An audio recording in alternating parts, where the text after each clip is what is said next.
Kalau yang baru itu belum tentu menjanjikan. Kalau sesuatu yang biasanya sudah cukup familiar, biasanya itu lebih mudah dicoba oleh petani. Tapi kalau ini barang baru kok jenengan berani mencoba, itu alasannya apa ini? Ya. Kalau yang dulu-dulu itu saya tanamnya itu bibitnya udah jadi ya, beli udah jadi. Ini kan sendiri, itu ibu sendiri. Saya coba.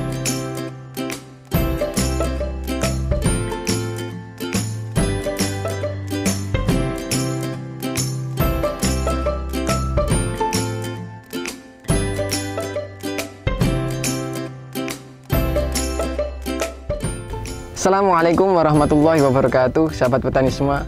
Video kali ini akan membahas rekomendasi varietas apa yang cocok di musim kemarau dan cocok ditanam di dataran rendah maupun dataran tinggi. Video lengkapnya setelah yang satu ini.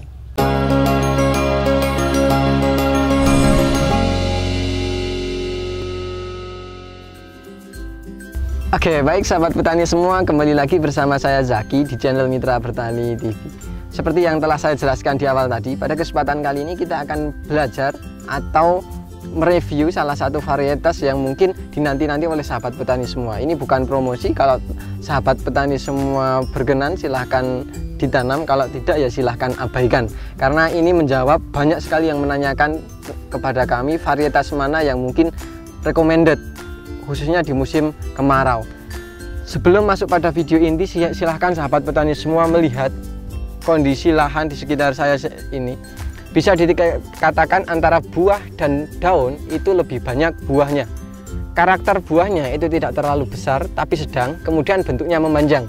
Satu ruas itu kebanyakan isi dua. Kemudian ini meskipun perawatan kurang maksimal, akhirnya vigornya kurang maksimal, kecil, tapi produktivitasnya sangat tinggi. Hal yang sangat menarik adalah elastisitas dari tanaman ini. Bisa teman-teman lihat, ini tanaman di belakang saya. Meskipun digoyangkan seperti ini tidak mudah patah. Bahkan ada yang sampai menyentuh tanah itu tetap tidak patah. Silahkan teman-teman amati sendiri. Video lengkapnya akan coba kita bahas bersama sang pemilik lahannya langsung. Tanpa lama-lama lagi kita akan langsung masuk pada sesi wawancaranya. Oke, baik sahabat petani semua, di samping kanan saya sudah ada sang pemilik lahannya langsung. Monggo Pak, mungkin bisa memperkenalkan diri. Ya. Nama saya Pak Suhadi, petani dari Desa Pongangan Pager Gunung, Kecamatan Bulu, Kabupaten Temanggung. Pak Suhadi yang beralamat di Kecamatan Bulu, Kabupaten Temanggung ini ya Pak? Iya. Kalau untuk ketinggian ini sekitar berapa ini Pak? Ini sekitar 1000 meter. 1000 meter. 1000 meter di atas permukaan air laut ya sahabat petani semua. Jadi di sini sudah cukup dingin ya Pak ya? Iya. Mayoritas di sini menanam cabai ini Pak ya? Iya.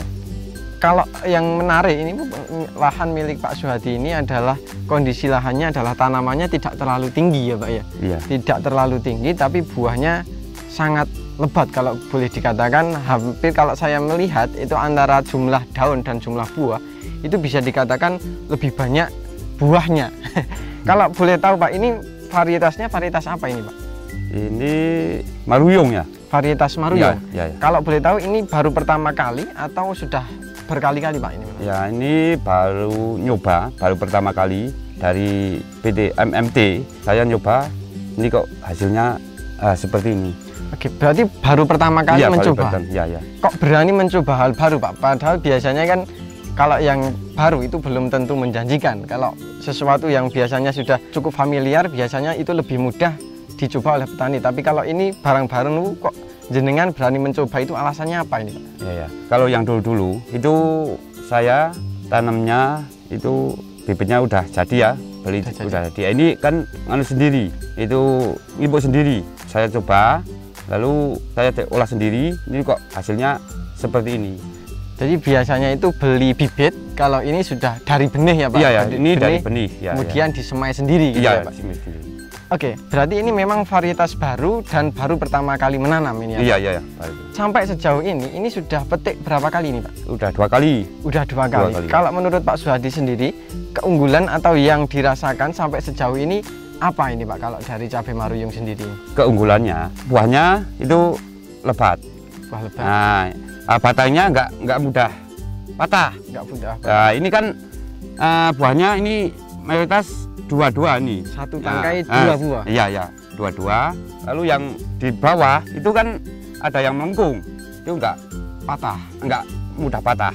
Oke, jadi dari segi batang itu lebih elastis atau Iya, lebih iya. lentur, Lebih gitu lentur, ya. ya. Jadi kalau Lentur. terkena angin atau air hujan yang biasanya membuat tanaman itu melengkung, bahkan ini menyentuh mulsa ya Pak ya. Iya, iya. Tapi masih bisa dikatakan tidak patah. Tidak patah. Tidak patah meskipun buahnya lebat, kemudian melengkung sampai menyentuh plastik atau menyentuh tanah, tetap tidak patah dan tetap aman. Iya, gitu. iya. Mungkin itu yang salah satu menjadi keunggulan dari cabai ini ya. Kalau biasanya kalau varietas lain itu kalau sudah melengkung itu kemungkinan besar akan menjadi patah ya Pak ya. Tapi Iya. kalau ini lebih elastis, lebih lentur, sehingga meskipun melengkung bisa dikatakan 90 derajat bahkan lebih, itu masih bisa dikatakan tetap utuh, tidak patah.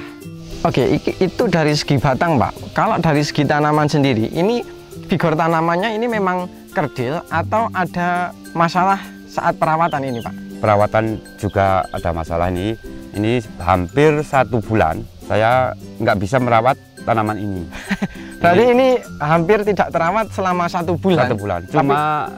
Cuma disemprot gitu aja. Jadi perawatan ini kurang maksimal. Kurang ya, maksimal. Kurang ya, maksimal, tapi berarti dengan hasil yang seperti ini masih bisa bersyukur ya Pak. Masih Ya, alhamdulillah. ya, Masih alhamdulillah. Meskipun sudah tidak dirawat sekitar 1 bulan karena ada halangan, tapi masih bisa tumbuh dengan buah yang cukup bisa dikatakan maksimal gitu ya. Iya. Kalau dari segi vigor tanaman memang karena perawatan kurang maksimal, nutrisi kurang begitu Kurang terang, kurang sehingga vitamin. kurang vitamin sehingga tanaman kurang tinggi gitu ya. Iya. Tapi kalau dari segi buah tidak diragukan. Ya, alhamdulillah. Itu dari segi tanaman Pak. Kalau sampai waktu panen ini apakah ada bedanya dengan cabai yang di sekitar sini Pak?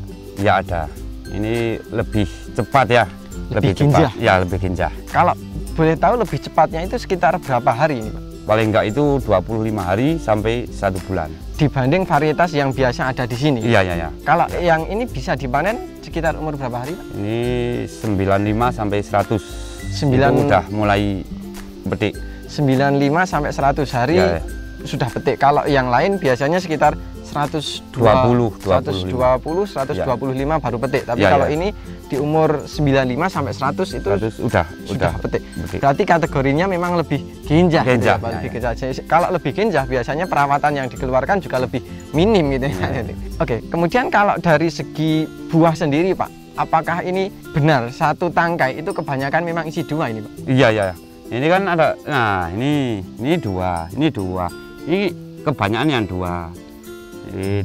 Berarti memang mayoritas itu satu ya. tangkai isinya 2 ya, Pak? Ya. Satu Kebanyakan ya. kebanyakan 2. Untuk buah memang satu tangkai isi 2, kemudian waktu memang lebih ginjah. Iya. Kemudian kalau ruas batang gimana Pak ini ruas batang? Ini batang ya rada Pendek. deket ya, Oh. pendek. Padat gitu ya Pak? Iya, padat. Oke ya sahabat petani semua, ruas batang pendek itu bisa diartikan adalah tingkat kekuatannya biasanya menjadi lebih tinggi dibanding yang ruasnya panjang. Tingkat ketahanan terhadap patogen penyakit itu menjadi lebih tahan karena jaringan spon di dalamnya itu menjadi lebih singkat.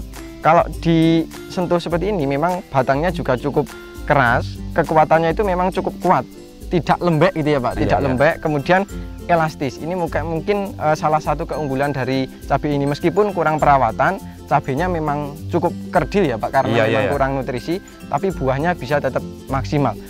Kalau untuk intensitas atau serangan virus Gemini Pak, atau cabai yang berwarna kuning, tanaman yang kuning, itu kira-kira berapa persen Pak di sini? Sebelumnya itu agak parah. Agak parah. Nah, ini saya coba bibit baru, ini Maruyung, itu kan nggak ada yang kuning, ya ada yang kuning tapi 1 atau 2, 3. Ya. Di hitungan jari. Iya. Ini kan kelebihannya ini nggak banyak yang rontok. Ini yang atas, nah ini kan banyak yang jadi, nggak banyak yang rontok gitu ya. Ya. Oke sahabat petani semua, jadi kalau untuk ketahanan terhadap virus ini tidak mengklaim bahwa dia tahan virus atau toleran, karena memang di sini masih ada ya Pak ya yang kuning, tapi persentasenya mending dibanding yang sebelumnya. Jadi sahabat petani semua, untuk yang penasaran apakah ini cocok di dataran tinggi atau dataran rendah, silahkan tonton video kami yang ini, karena pada video tersebut itu di dataran menengah ke bawah. Kalau ini di dataran tinggi, jadi ada perbedaannya. tingkat serangan Gemini virus atau TMV itu biasanya lebih banyak yang di dataran rendah. Nah, meskipun ditanam di dataran rendah, untuk varietas ini kelebatannya itu memang cukup lebat. Jadi meskipun terkena virus, itu potensi buahnya masih tetap tinggi gitu ya Pak ya. Jadi kalau di sini tidak memungkiri bahwa masih ada, tapi bisa dihitung jari, masih dihitung jari. Bunga buah cukup banyak dan potensi keberhasilan juga cukup tinggi ya Pak ya. Tidak banyak yang rontok. Kemudian satu tangkai kebanyakan isi 2. Kemudian kalau untuk karakter buahnya sendiri Pak, ini buahnya kategori kecil, sedang, besar atau gimana ini Pak? Ini kategori buah itu standar ya. Enggak terlalu kecil, enggak terlalu besar. Kalau di pasaran sendiri, apakah ini untuk harga apakah berbeda atau sama ini? Ini sama-sama. Sama, berarti nggak ada bedanya gitu. Ya. Jadi kalau berarti ukuran buah cukup standar, nggak pengaruh. Kemudian agak panjang ya Pak ya? Oh iya. Kalau buahnya memang tidak terlalu besar tapi memanjang gitu. Jadi kalau untuk di pasaran sendiri, menurut Pak Suhadi di daerah sini harganya sama dengan rawit biasa itu. Masuk di pasaran dan tidak mendapatkan komplain gitu ya Pak. Kalau untuk ketebalan buah sendiri, apakah ini juga bisa sama dengan yang lain atau gimana Pak? Ya sama-sama. Masih sama gitu ya Pak. Jadi kalau dari segi buah sampai sejauh ini tidak ada masalah. Gitu. Tidak ada masalah. Oke ya, jadi sahabat petani, untuk pembahasan benih mungkin sudah cukup lengkap ya. Jadi mulai dari karakter tanamannya adalah elastis gitu. Jadi tidak mudah patah, lentur. Meskipun dia ujungnya menyentuh mulsa atau tanah, itu tidak akan patah. Dan buahnya memang meskipun lebat itu tetap kuat. Kemudian untuk masa panennya sendiri ini bisa dikatakan genjah ya Pak ya. Genjah kalau di daerah sini mungkin selisihnya adalah sekitar 25 sampai 30 hari dibanding varietas biasanya. Kemudian satu tangkai itu rata-rata isi 2 buah. Kemudian tingkat keberhasilan bunga dan buah itu lebih tinggi. Bunganya tidak mudah rontok. Kemudian untuk ukuran buah sendiri ini bisa dikategorikan standar. Tidak terlalu besar dan tidak terlalu kecil, tapi cukup memanjang. Kalau produktivitas ini bisa dikatakan sangat tinggi. Kemudian kalau untuk harga di pasaran ini tidak ada selisihnya dengan varietas yang lain. Kalau untuk dengan sama-sama cabai rawit merah yang tipe perunduk ke bawah seperti ini harganya sama, ukurannya memanjang. Oke, mungkin itu pembahasan mengenai varietas ya. Jadi nanti akan coba kita bandingkan antara yang dataran tinggi dan dataran menengah ke bawah. Oke, sahabat petani semua, mungkin itu ya pembahasan mengenai varietas cabai terbaru ini. Silahkan teman-teman simpulkan sendiri. Kemudian kita sudah mencoba menampilkan dari bawah sampai atas. Bakal bunganya cukup banyak. Tapi untuk menunjang hal tersebut supaya tidak mudah rontok, itu tentunya ada perawatan-perawatan yang perlu dilakukan. Karena durasinya sudah cukup lumayan panjang, maka akan kita tampilkan pada part yang kedua. Mulai dari pengolahan lahan, perawatan, sampai nanti tanaman panen, mencegah dari antraknose, busuk batang, tingkat kelayuan, insya Allah akan kita bahas pada part yang kedua. Jadi buat teman-teman yang belum subscribe, silahkan subscribe dan ikuti terus channel Mitra Bertani, karena pembahasan selanjutnya akan kami upload pada video selanjutnya. Nah, untuk perawatan sendiri Pak Suhadi, ini kalau boleh tahu riwayat penggunaan lahannya atau bagian bawah ini dicangkul dulu atau lahan bekas ini Pak? Ini dicangkul. Dicangkul. Iya. Kemudian kalau untuk pupuk dasar apa saja ini Pak? Pupuk dasar